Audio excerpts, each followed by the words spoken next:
Oh, welcome, world. I'm Jen Kirkman with my awful voice, but I'm still doing this because I love you, but I have to sell books too. I'm here with my hot water. I thought I'd be drinking like a celebratory glass of champagne because my new book, I Know What I'm Doing in Other Lives, I tell myself, just came out today, and most people celebrate, but I'm in a conference room at the esteemed Simon & Schuster offices in New York City. It's a lot like the movie Elf, if you've ever seen the scene in Elf where they're like staying up till Christmas Eve and they're all around the conference table and they're like, we need a book. That's just what this place looks like. It's very accurate. So here's my book, I Know What I'm Doing in Other Lives. I tell myself, oh, what can I say about it? Well, that's me naked on the cover. Surprisingly, not a lot of controversy. I just look in the middle camera, right? I've got my friends Josh and Ken here who are running things, and oh my God, Brian. Eric. Why can't I remember? You know why? Because I didn't ask you twice what your name was. They're behind the scenes. So I told them they could sit with me, but they don't want to. I thought people would be more upset that I was half naked on the cover, or that like people would be like, that's disrespectful. But I'm trying to tell a story here. This is like when Madonna makes excuses for nudity, and she's like, it was a journey we were going on. But it really was. So at one point in the book, I say I feel like a piece of road that's under construction, but that always is. And when people walk by it, they're like, why won't they fix that? So I thought that would be a cool title. And then I pitched it to Simon & Schuster, and I said, oh, and I'll be naked on the cover. So that way, I figured they wouldn't fight me on the title. They'd be like, oh, they would just hear nudity and be like, great. And so, so even if a creep buys this at a bookstore for the wrong reasons, I don't care. He doesn't even have to read it. So on the front, I'm under construction. Look at me in my caution tape, leaning on a, whatever you call those poles. And I'm like, I don't know what I'm doing. But by the end of the book, after the journey, I put my clothes back on. And there I am sitting on a piece of wood like people do when they're just feeling good about themselves. So this book took me 2 years to write, not because I'm stupid, but I had a lot of other jobs at the time. So I wrote this book on airplanes in very many cities that I was touring on. And they gave me 2 years to write it because I had some life to live. I wanted to turn 40 so that I could write about turning 40. And so there's all kinds of stories in this book. There's stories about my divorce, about my almost emotional affair with someone, about having a sting operation in New York City when my phone got stolen that would have revealed my emotional affair, having a friend with benefits for 20 years, and how that can be just as special as marriage, or actually not as special, but you know, full of commitment and its ups and downs. There's an empowering tale of how I stayed home alone on New Year's Eve one night, and a step-by-step of how you can do the same thing without feeling like a loser. I talk about going to Sweden, Australia, Ireland, England. This isn't bragging. This isn't eat, pray, love, where great things happen to me. I call the entire city of Ireland a bunch of C words, and I got in trouble. And then I had an altercation on a plane in Australia. And then in England, I passed out from jet lag into the aisle of a Broadway play, or not Broadway, whatever they call it there, the West End. So listen, this book, you're not gonna be jealous of my life when you read it. You're gonna be like, thank God I'm not her. Or you're gonna be like, I relate. I don't know if everyone will relate to seeing a few gray pubic hairs, but that happens in this book too. And then the chapter you won't relate to at the end is my very fabulous showbiz life, where I finally have the chance to meet Joan Rivers, and I go to lunch with her, and I get to go to her funeral and see Howard Stern talk. And when you read that chapter, you'll be like, wow, my life will never be that exciting. And honestly, it won't. But, you know, that's where you go, well, I read things so that I can fantasize about what I could have. And so that's my book in a nutshell. Just buy it, though. It's not like, I feel like I'm on QVC, and this is what's exciting. And I know, because I watched the movie Joy on a plane, that it's all about the hands. So I wore a lot of rings, so it would look interesting. And then someone told me that I only liked that movie because I was on an airplane. And you know when you watch movies on an airplane and you get emotional? So I heard it wasn't that good. And no offense if anyone that was in the movie is watching, but I heard that I actually was just bamboozled by my feelings at 30,000 feet. And that most of that movie isn't even true. Like she invented the mop, but all the hardships around it, not true. I only care about people who invent mops if their life sucked otherwise. If they're just like smart people who invent a mop, I don't give a shit. So I am signing, oh my God, there's hundreds of books. I'm gonna get carpal tunnel to go along with my vocal nodules. Don't ever say this job isn't hard. This is taxing. I got a mother on Twitter the other day that was like, oh, you flew to Australia and then you flew to New York. Your life's so hard. I'm like, it kind of is. I mean, it's fun, But when was the last time? I'm sorry, but your kids go to bed at a certain point, and you have a husband to help. Do you see a husband here helping me with my voice? So I just touched the mic. That was very unprofessional. I also just spilled water on my computer. Also unprofessional, but look, I've got a sleeve. I wish I had that mop. You guys, all right, listen. Let me calm down. I'm having too much fun. Is anyone watching this? And don't be like, I love your sexy voice. I'm sick and I have nodules. This is not how I should sound. That's like going up to someone with one leg and being like, I love amputees. They're like, I don't want to be this way. Not that someone with one leg isn't proud of it and living a great life, but don't fetishize it. You know what I'm saying? Okay. Now, my first question. And listen, I found the question a little bit sad, but I think we're going to get through it together. And this is what I like about my audience. They don't ask stupid questions like, what time is it? Or how did you know you wanted to write a book? They asked me this. Hi, Jen, I'm a 26-year-old lady, and I'm going through health problems that will limit my mobility. I've been fortunate to have traveled a lot and known great love. Any bucket list recommendations? Now, I don't know if you are going to die soon or you're saying your mobility is going to be limited soon. So I guess I can't recommend traveling. Knowing great love, I don't know if you still have a great love. I would try to get more love. Although I don't know, that might be hard to see. This is I'm out of my field here with people with limited mobility. I would say this is time to get a Netflix account. I would say just start watching really great TV. There's a lot of good shows on there. I'm a fan of the show Baskets on FX. I love the show Love on Netflix, of course, my Netflix special. Reading my book is a good thing to do with limited mobility. I even have I won't even get into that. Bucket list things, so you want to do this stuff before your mobility is totally limited. Hawaii is overrated. Don't bother with Hawaii. No offense to anyone who lives there, it's a great place to live. To vacation, you're like, I get it. After 5 minutes, you're like, I got it. I would recommend going as far away as you can. Go somewhere far away. Go to Paris or something. And honestly, I'm feeling guilty. I should be more mobile for someone who has mobility. Anything I'm going to tell you to do is like go to Paris and sit in a cafe. Go to Italy and eat, drink wine, and basically sit and eat. And I feel like you're going to be set up pretty well for that. So that's it. And I could say something like help other people, but fuck that. You've got it bad enough. Okay. Oh, I should start signing, shouldn't I? That's the whole point of this. Yes, I'm really signing the books. So don't get on my ass about it. You saw it happen. All right, the next person asks, Elizabeth Randall, I'm not supposed to say names. She didn't say anything. Don't listen. I'm just making up names.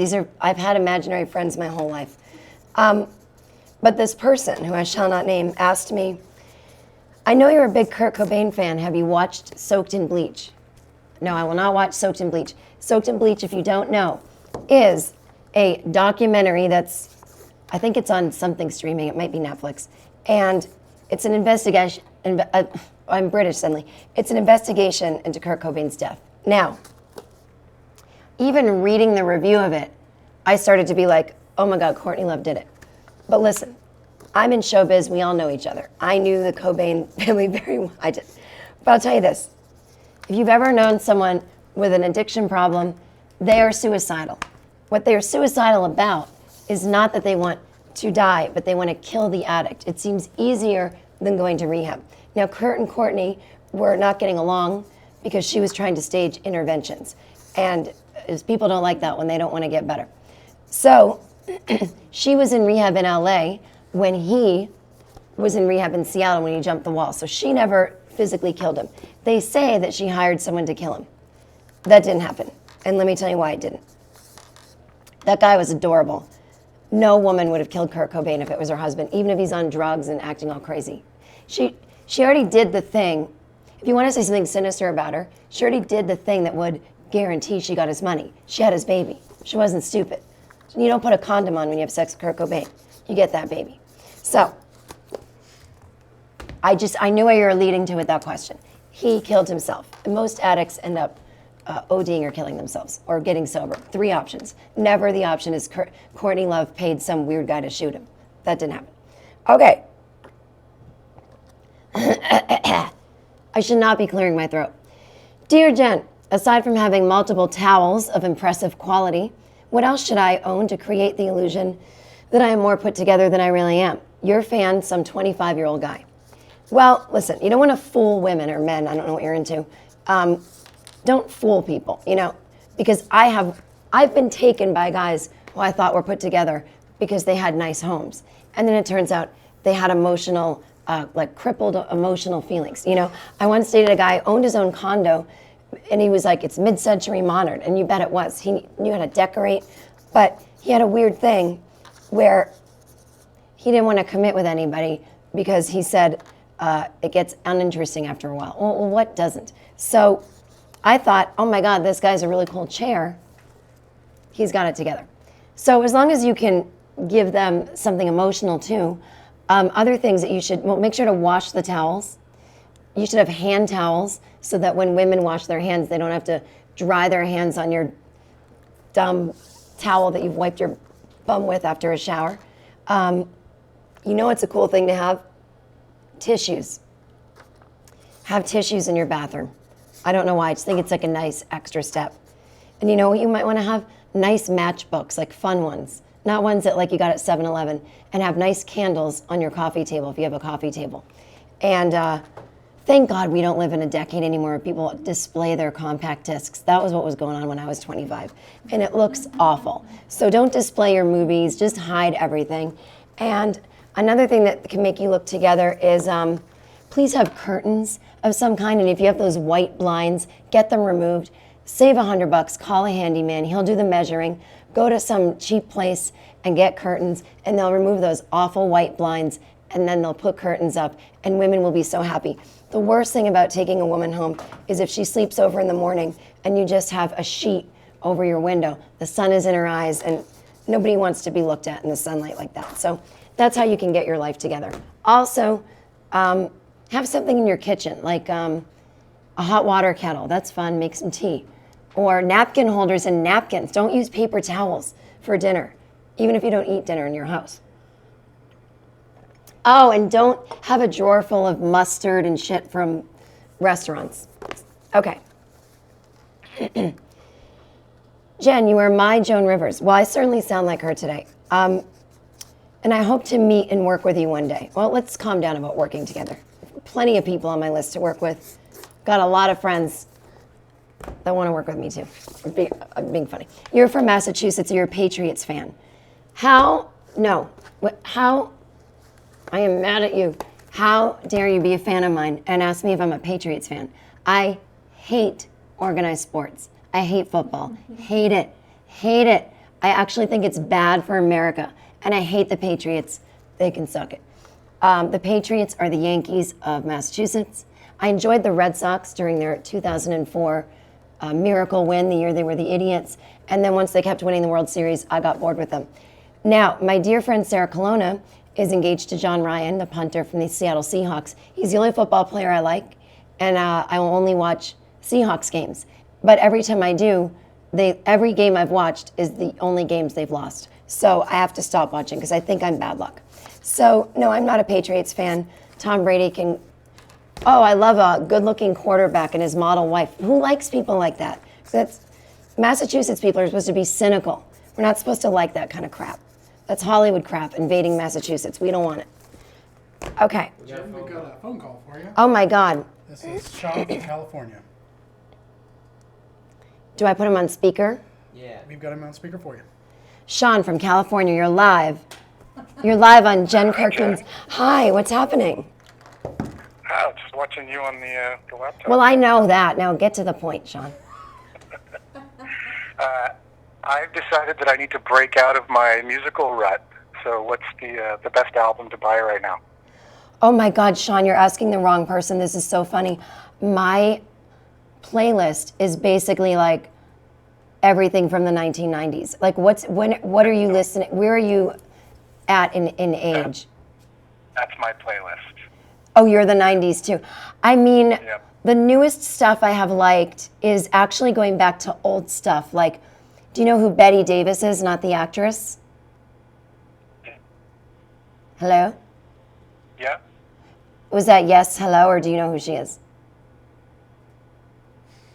Okay, I'm going to take this again. Do you know who the musician Betty Davis is? Not the actress Betty Davis. Oh, no, I don't know the answer. Okay. Do you like some funk every once in a while? Some sexy Yes. funk. Okay.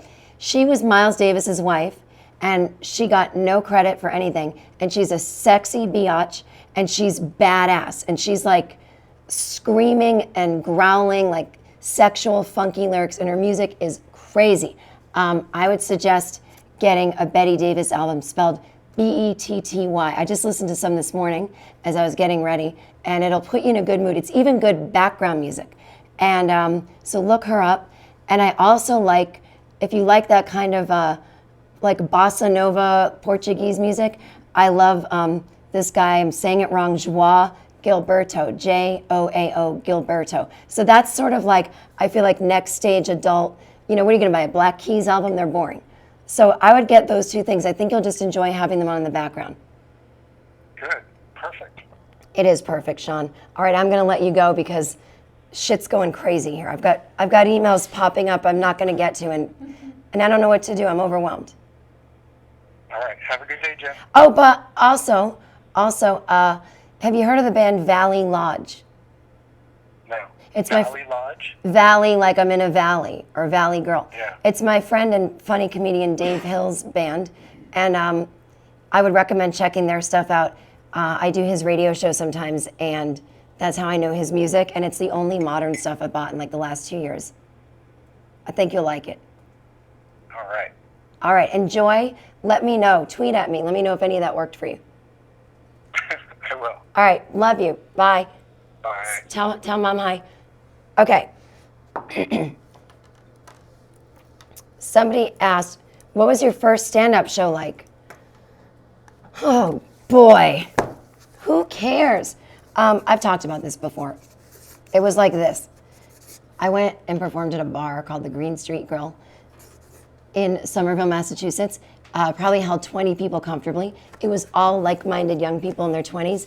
And I told a story about losing my virginity. And I didn't mean to. I just started talking, and that's what came out. And it actually went really well. And that's a secret to stand-up. It usually goes well the first time. There's something otherworldly about your energy that it just works, and then you think you're amazing and that you're going to be famous from that moment on, and you keep doing it. When it comes to dating, what is your biggest pet peeve? I do not date. I've never done Tinder, anything like that. If I fall in love with someone, I fall in love. I'm working on that in therapy right now because apparently that's too much of like a dramatic way to live life. So I have never ever, I've just met people that have been friends and they've become more than friends, and I've had relationships. Sometimes, the one time, remember I told you that guy with the furniture? My friend set me up with him. And my biggest pet peeve with that was the only time I ever dated where someone set me up with someone. He texted me and then didn't ask me to hang out. And I'm like, I don't want to sit here texting all day. And so finally I had to lead the way and say, do you want to get together sometime? And then after we would hang out, it would seem like we had fun, but he wouldn't write me, but he would write me back if I wrote him. Now that's obviously someone who's not into it, and they need to just say, I'm not into it. When you're 40 years old and you own your own place, that's the next level of maturity, is writing someone back and going, hey, we've got a mutual friend. And I don't see this turning into a relationship, but it was nice meeting you. And I'll be like, cool, instead of, ignoring me. But other than that, right now I'm on a dating hiatus, and it's been 4 months, and it's been the best time of my life. But not in a like, you go girls way, just sort of like, I'm rewiring my brain. Now I'm noticing when someone's kind of a loser. I didn't used to notice that before. All right. Oh, I see, yeah. I'm like, what is it? Okay. What's the one question you're sick of answering? Oh, when did I know I was funny? I don't know. I still don't think I'm funny. What kind? Any question that the person asking it, could find out with research, like, when did you get started? Or questions that are like, well, that's not really how we look at it. That kind of thing. I think people have a terrible interviewing style. But these questions are good. Do you ever feel differently about your books or wish you could have written something differently once they were published months later? Yes. I have a lot of stuff in this book that I meant at the time and I still think could work for you if you're in the same place I was in some of these situations. But like, I went on and on about I'm not that into monogamy. Well, I wasn't when I wrote the book because I had just gotten divorced. And for me, being in a marriage that wasn't full of the sex, I thought it was fun to not tie myself down to one person. And now I realize that actually non-monogamy is as much work as being married. So I'm back on the monogamy train. And, I'd like to put like a Post-it note on everyone's thing. Like, don't think I'm espousing some cool lifestyle swinging it, because that's not me. Another thing I wish I could write about, I have a chapter in here about a relationship I was in. I knew when I was writing it that it would be a good chapter for the book, because the book is about thinking I'm knowing what I'm doing, but not. And I knew jumping into this relationship could either go really well or really bad, but no in between. And I ended the chapter because I didn't know we weren't over yet when I wrote it. And I said, whatever happens will be fine, which is true. We are now not together and it is fine, but I kind of wish I could add like a little coda to it and go, oh my God, here were the signs that it wasn't going to work out. And here's the reality of long distance relationships, where you kind of have to think about things more serious and more fast than you do in other relationships, and it pushes you. And I didn't realize that. So I guess now I'm telling you. So don't get into a long distance relationship because you're reading my book and you're like, that seems like a great idea. It's a lot of work. Or maybe like a long distance relationship that's like they're 2 hours away, but not 17 hours on a plane. Okay. If you were to write another book, what would you focus on? I actually know, I have the title even, and I have a pitch. And it's going to be very, very personal stuff. Stuff that you'll get a sense when you read this, like, I think she's got an issue in a certain area. I'm not going to tell you yet because I haven't pitched it. And that would ruin it. But, yep, always thinking. I already know the book I'm going to write when I'm 50. It's going to be called Fucking 50, you guys. And then I don't know what it's going to be about, though. Okay. I'm going to go next. I'm really reading questions. I'm not like checking my bank account. You guys, you will love this book. I mean, look, the beautiful construction. This is just me doing QVC. And you won't be ashamed to read it in public. And look at what some of the reviews were.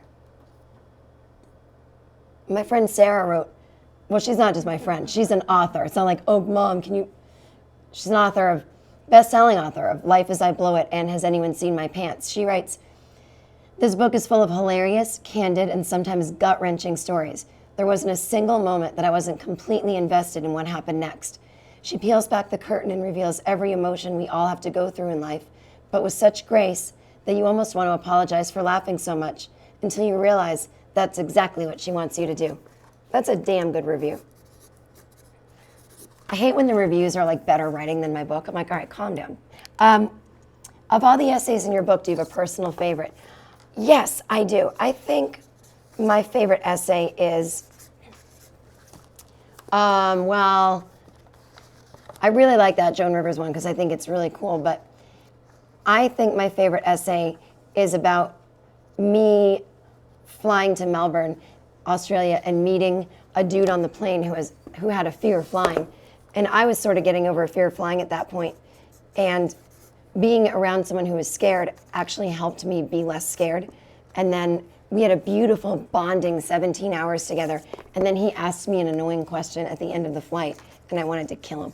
And so it was like in a 24-hour period, I went through the gamut of emotions from like, we're all one, to like, fucking get me off this thing. I hate everybody. So I think that's my favorite chapter because it shows the extremes that we can all go through in one day. Oh, look at this. Oh, if there was one piece of advice you could give to one person whose life is still under construction and are looking to move forward, what would it be? Well, until you are dead, you are never done. I do not like this whole notion of, I'm done now, I figured it all out. You might have figured out one piece of things. Or maybe like you figured out how to handle things. Like my family and I didn't used to always get along, right? And there would be tension on holidays. Now, does that mean that because I went to therapy and learned some techniques on how to behave, that it's over now, there's never fights on Christmas? Fuck no. the same things will still happen. You'll just know how to handle them better. I'm super into like certain philosophies like, I can't even think what they are. But I think the advice I would give is once you learn how to handle things differently and let go of control, I love get out of result is my favorite thing, right? So when you write a book or something or you're going to work, you might secretly hope, gee, I hope I sell 1 million copies, or I hope my boss gives me a raise, or I hope someone proposes to me. But don't do things because you think, aha, that's the result I'm going to get. Because if you don't get the result, you'll be disappointed. So you have to always be ready to just do what you love, no matter what it is. And realize some people you can't change, but you can change how you are around those people. And everybody go to therapy. I know it's expensive, but find a way to do it.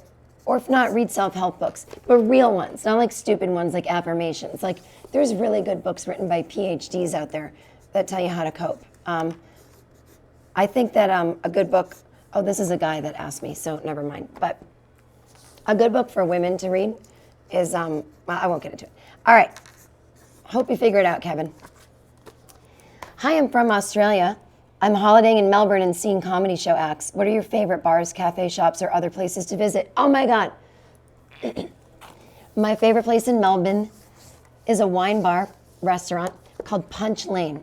And it's on Little Bourke Street, Bourke. And it's right outside of Chinatown, and it's wonderful.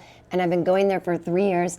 So when I first went to Melbourne 3 years ago, I got off the plane and I was jet lagged. And I was wandering around by myself.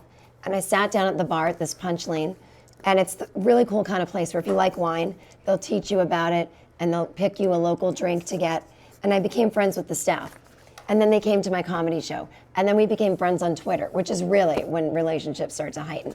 And then the next year when I came back, they had a table waiting for me when I walked in, and I visit there a couple times, a visit when I'm in Melbourne, and I would really recommend that. Otherwise, stick to laneways. Whenever you are walking down a main street, go into the lanes. That's where all the cool little coffee shops are.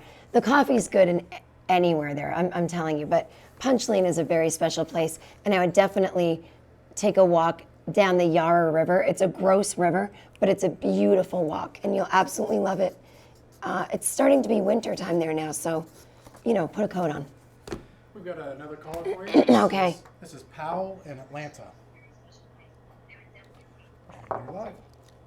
Powell in Atlanta, how are you? Jen, how are you? We met before, haven't we? We have met before. I'm an icing funner. I'm worried about your voice. I know, it's bad. I should not, literally what I'm doing is like, if I was Nancy Kerrigan, and I would be taking a hockey stick continually hitting where Tanya Harding's bodyguard already hit me. Like I'm literally hurting myself. For you. I just wish that you would wash your hands. You know what I mean? I refuse to watch it. This is a private joke, Powell. This is not going to play well for the audience. I'll explain to them, though. I'll tell them the story after I get off the phone with you. Do you have any questions? I have a question for you. I was going to ask you a question about stand-up, but I'm going to ask you a question about dating because I think we have a similar mindset about it. I, too, fall in love real quick, and that's who I want to date, and that's it.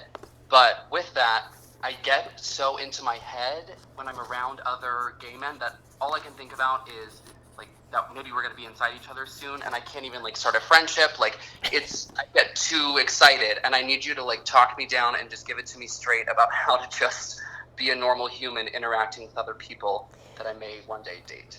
Well, I'm learning this now. There's a good book you should read called If the Buddha Dated.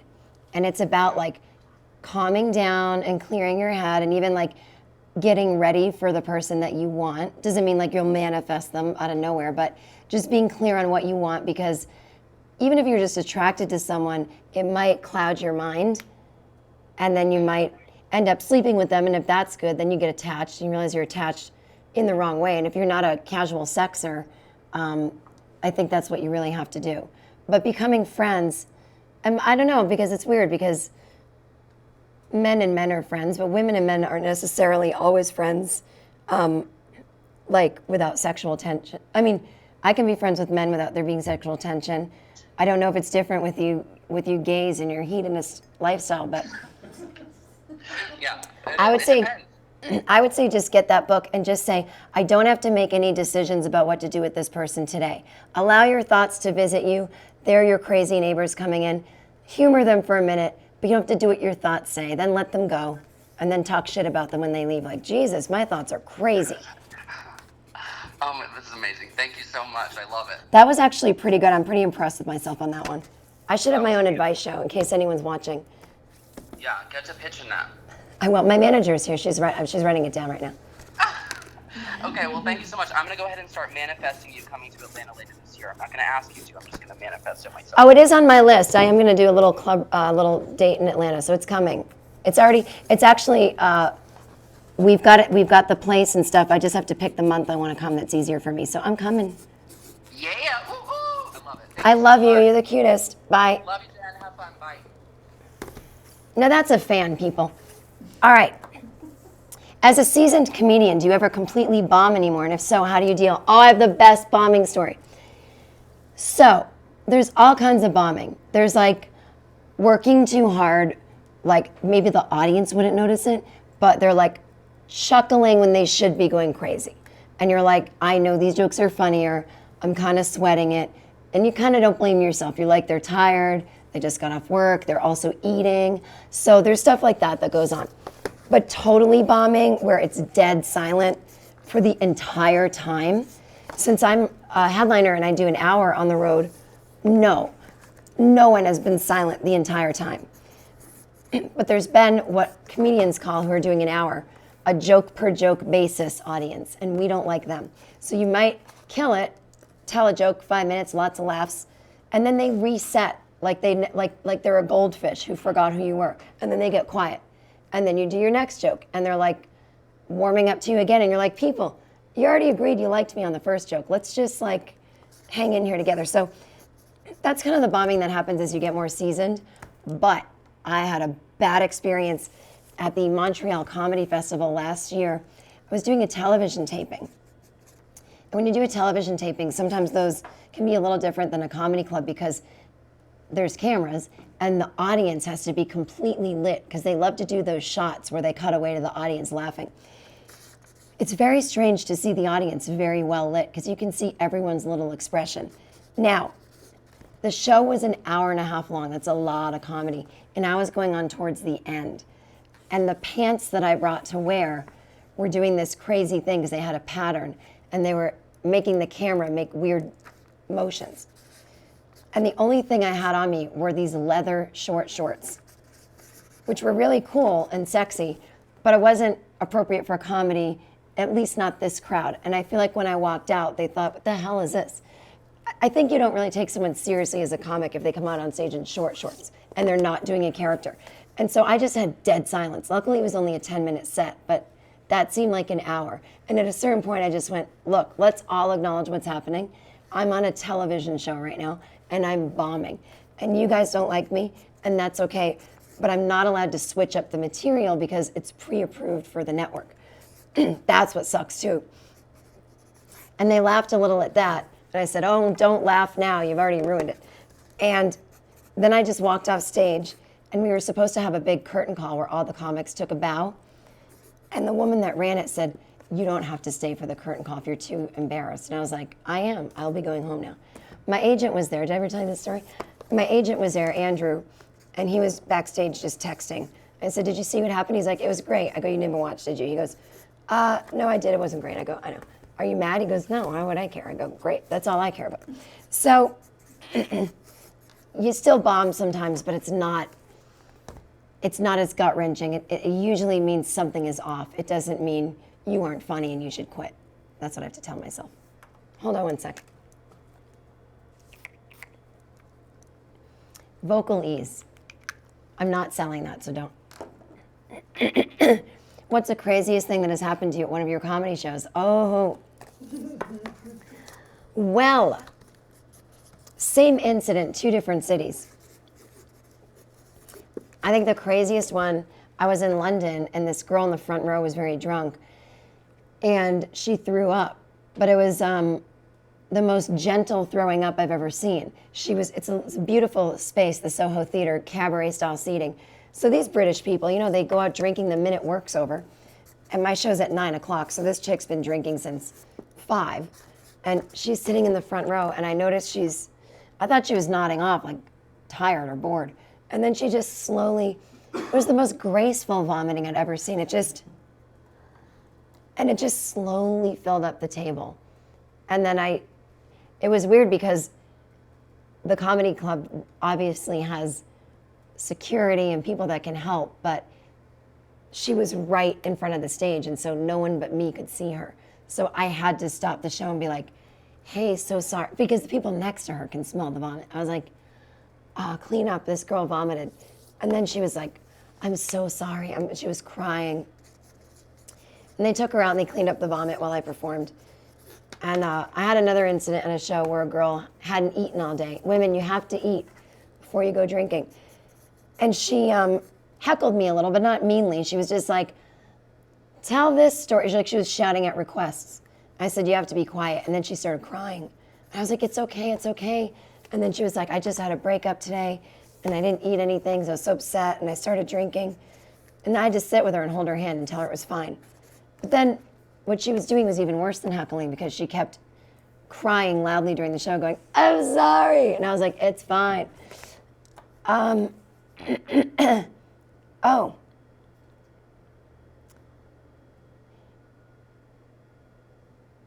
Is Tan Mom a whack packer?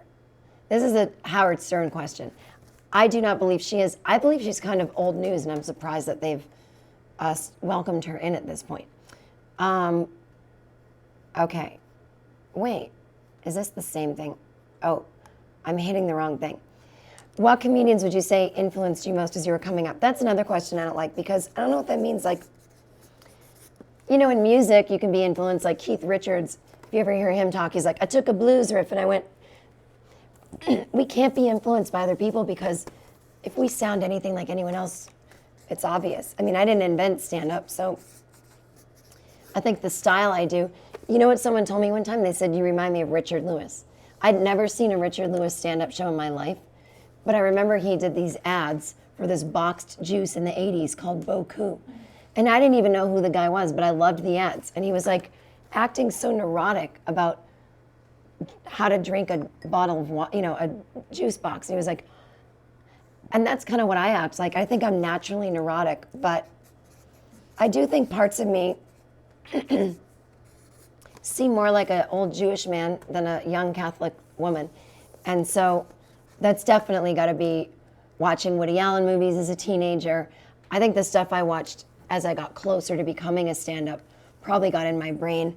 Listened to a lot of Howard Stern, and I know for one thing, I got the idea of imitating my mom and talking about my parents on stage from all those years listening to Howard, because that's one of my favorite things, and he does.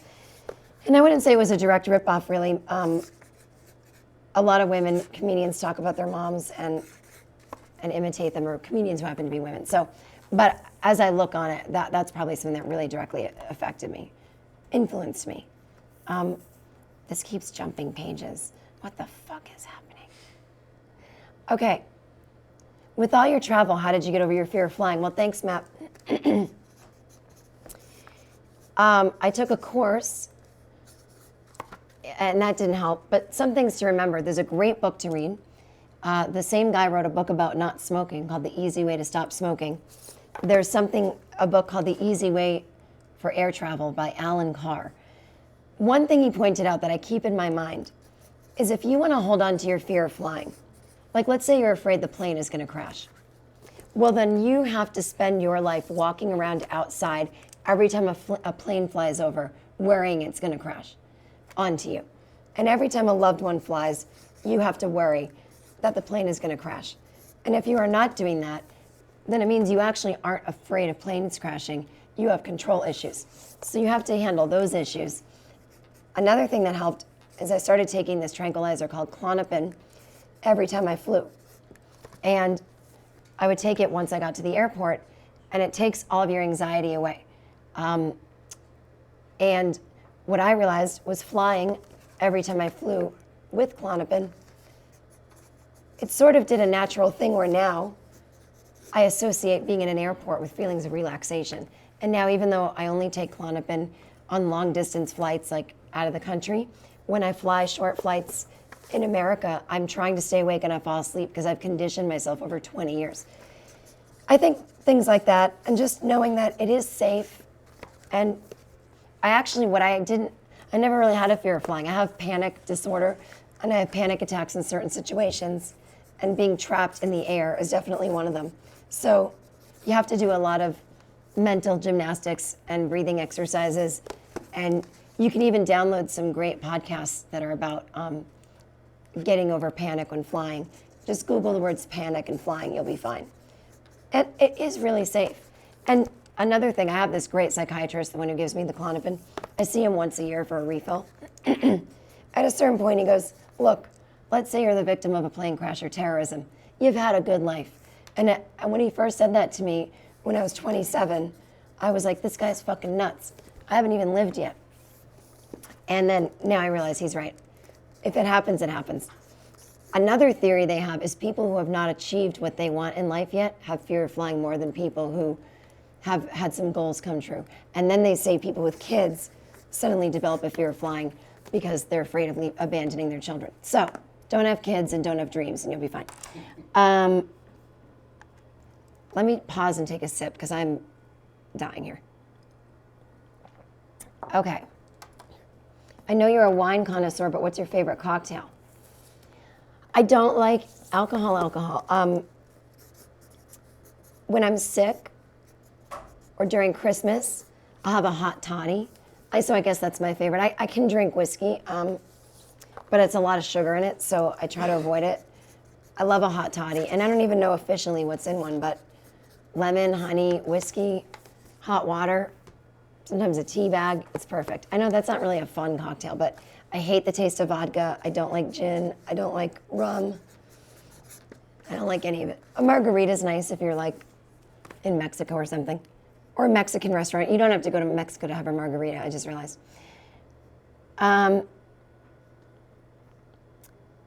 Any advice on how to keep yourself motivated while writing a book? I have to write for my job, and sometimes I find it so hard not to feel totally overwhelmed and useless. There is that part of writing a book where you sign the deal, and you're like, yeah, book deal. And then the first day you have to sit down to write, you're like, I'm a piece of shit with nothing to say. Why did they give me this book deal? So I think the only way to stay motivated, you say you do it for a job, you got to get that money, girl. It's just about the paycheck. And maybe you don't have to be motivated. Maybe some days you just have to do it. You know what I mean? Is everyone motivated every second? Do you jump out of bed like, wee? So I think just remind yourself to go easy on yourself. And if you can find what you love about it, just try to remember it. We got another call for you, Jen. Oh my God, can you believe it? This is Mike from Maryland. Men love me. You notice all the calls have been male. They like to hear a woman's voice on the phone to them. Hi, Mike.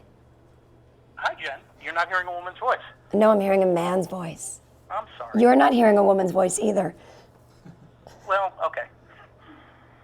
So, dedicated eyes seem fire here. I love you. Thank you. I'd give you a shout out, but I can't do it with my voice. Understood. So, one of the reasons I'm so attracted to the show is, like me, you seem to be somebody who really hates small talk in stores and stuff like that. And my wife doesn't get it. So I'm hoping you can help me explain to her what it is we hate about dealing with small talk. Well, I don't know if I can speak for you, but I'll speak for me and maybe you'll agree. It's not that we are snobs and don't want to talk to people, but we'd rather have it be meaningful. And also, sometimes it gets in the way of a transaction. Like when someone says, hey, how you doing today?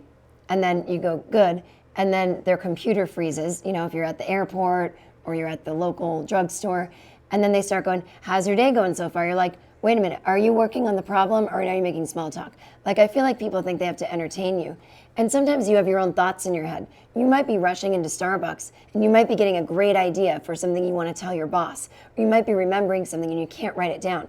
And sorry, someone making small talk with you, just, I'm getting emotional. This is but someone making small talk with you interrupts your train of thought. And I also think it's middle managers making people do it. These middle managers that think they know what customers like. I'd rather have someone just say something really honest to me like, hey, I don't want to be at work today. How do you feel right now? You know, I'd rather that. And then I could go, yeah, I'm not too good or I'm great. But I'd rather just have a meaningful conversation or just shut up. maybe You did a good job of explaining that for me. yeah, I think that's what it is. And especially when they think it's improving your quality of service, but it's making it last longer. When I you think just want to do what you came in for and get out. yeah, I think the most impolite thing you can do is talk to people in those moments. I think it's very polite to be efficient. I hear you, and I feel bad making you talk anymore, so I won't do that. Oh, that's all right. I still have to keep talking, but thank you, and tell your wife she's wrong. We're going to see you in D.C. Oh, great. I'll tell her. Okay. All right. See you soon. Bye. Okay. Someone asked when did I first realize I was funny. I didn't. Okay. What's this? Oh, this guy's just giving me his number if I'm still taking phone calls. Oh, I think that's the guy I just talked to. When did you begin to balance your love for stand-up with the business side of things? As a younger stand-up, it's proven difficult for me to find that middle ground. Well, when I was little, I used to play office because I was boring. And I would set up, I just loved offices. I feel like every TV show in the 80s was like working women. And I was an administrative assistant all the years that I had a day job. And so I actually love self-promotion, not because I'm conceited, but I think there's something fun about interacting. I like making little flyers. I like staying organized. I have ADD, or I have ADHD, which is different. And I think a lot of people would think that that means I'm scatterbrained, but actually, I always need to be doing something. So look at, I'm signing books and talking. So what I actually love booking my own travel. I love doing all that stuff. Sometimes it can get tiring because you don't always have time to do all that stuff, but I love being organized. It helps me stay calm. It's almost like an OCD thing. Like I have to be calm. And I think that calms me down actually. And some people are the type of people that don't like to be organized. And I say to you, you don't have to be. You'll be the type that, you know, as you get more successful, maybe you'll get an assistant or you'll lean on other people more to help you with stuff. There's a lot of performers like that. Most of them are. And I often think I would be more successful if I was one of those types. Like, I always feel like the people who are crazy artists who are like, I can't do anything else. Like, those are your famous people. And I'm like, I can type 100 words a minute. And it's like, well, maybe you shouldn't think about that so much, Jen, and just be funny. Okay. Jen, you've been blessed to have a long-lasting career and have even shared the stage with some of the greats. That is true. What highlights or funny stories can you share about your experiences? Well, if you buy my book, you get to find out about a gig I did with Joan Rivers. But let's see if there's any other greats that I've experienced. It's very nerve-wracking to be on stage with funny people if they don't know you, because we all do this when we're comics and we don't know the person that's on the show, but we're a little more successful than them. We're like, oh, they're probably not funny. And you're like, ugh. So I really would say, you know what? This is the worst thing because for some reason I'm drawing a blank on great moments on the stage, and then your question just disappeared. So let me see. I don't know. Is that the worst thing that I just said? I don't have an answer. That's it. Okay. This is from some other country. Loved you on Chelsea lately. I was surprised to discover you as a more confrontational and cerebral comedian in your special, podcast, etc. Not wanting to insult, but did you have to dumb it down for the show? Well, I will tell you, I never wanted to do comedy about pop culture. And when I got hired on Chelsea lately, I realized nobody wants to do jokes about pop culture. That's why Chelsea eventually ended her show a little earlier, because she, as she said, felt like she was getting stupider. And I think there's a way to bring cerebral and confrontational to talking about pop culture. Like we talked about Lindsay Lohan and Amy Winehouse a lot. And eventually we did get deeper with it. Like, why are these people having addiction problems? And why don't we help them, or whatever? What are their parents doing? And, you know, you start talking about deeper things. Like, so I didn't have to dumb myself down, because I actually kind of enjoy those topics as well. And everyone who worked on the show is really smart. Like, people were sitting at their desks reading the New Yorker and the New York Times and talking about, you know, smart things in their spare time. And then when we would get in that writer's room and have to write jokes, not so much dumbing it down, but just putting a different hat on. Because a lot of people that watch the show are really smart, but they had taxing jobs and they wanted to come home at the end of the day.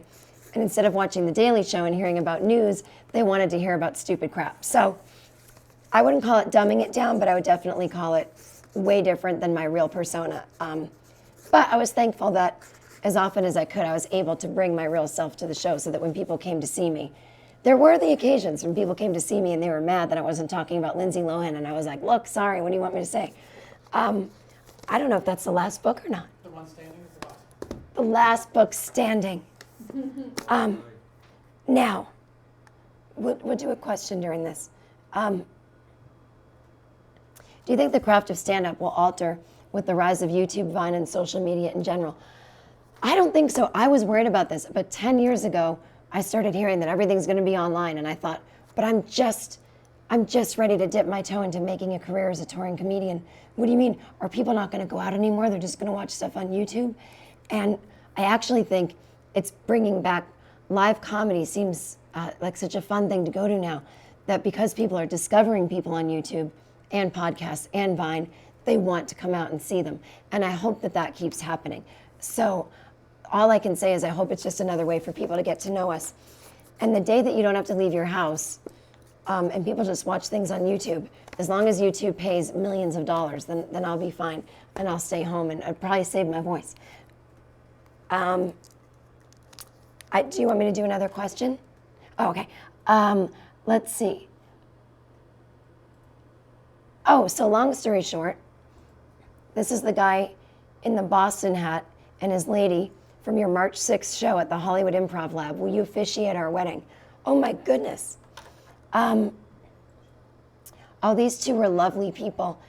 I've never officiated a wedding before. I probably wouldn't because I feel as though that is a job, like entertaining, and my schedule is so crazy, and I would really want to have an intimate connection with the people, and I would feel very self-conscious. I'm not sure I would, but I'm not sure I wouldn't do something like that. Kind of like how Liza Minnelli officiated that wedding in Sex and the City too, but she did a whole dance number and stuff. I think if I was more famous, I might do it. No, I probably wouldn't. I know Bill Murray likes to just show up at weddings. I think I'm going to say no, but it's not out of the question in general that I would officiate a wedding. How does that sound? But I feel like at this point, you hear my voice. Anytime, as one supermodel said, I don't get out of bed for less than $10,000. I'll get out of bed for $10, but I got to save this voice. Yeah, I think you picked the last best question. Yeah, okay, cool. That's Josh saying I picked the last best question. And that means any of you whose questions didn't get picked, he thought they sucked. And that he's no, I'm just kidding. No one thought that. Now what do I do? I think you picked the last best one on there, and Now I just talk to them? Save your voice. Okay. Guys, we're going to save my voice. I have more press to do this week. Thanks everyone who bought a book. And I guess they can keep buying it on the website though, right? Signed copies will be Signed copies will be here. there, you guys. Just keep buying it from livesigning.com and you'll get a beautiful little message from me in this book. And I think you'll really love the book. And even if you don't, who cares? Give it to someone. It's a great gift for the woman in your life that's divorced or that's not divorced or that's getting married. There's great advice to married people in there. And just treat yourself, for God's sakes. Yes, I'm going to save my voice, which I don't know why I would save this version of my voice. I'd like to get rid of it and then wake up tomorrow with a new one. Everyone say prayers for me tonight. Whoever you pray to. Believe in God. Pray for my voice. I need a Mrs. Brady Bunch miracle. If you don't know that reference, look it up on YouTube. It's a great episode. She couldn't sing on Christmas, and then all of a sudden her voice came back. And I just spilled water on my computer again. And by the way, it's not my computer, it's theirs. Okay, sorry about that, everybody. Is that how we end it? I spilled water. I'm losing my voice. Mwah.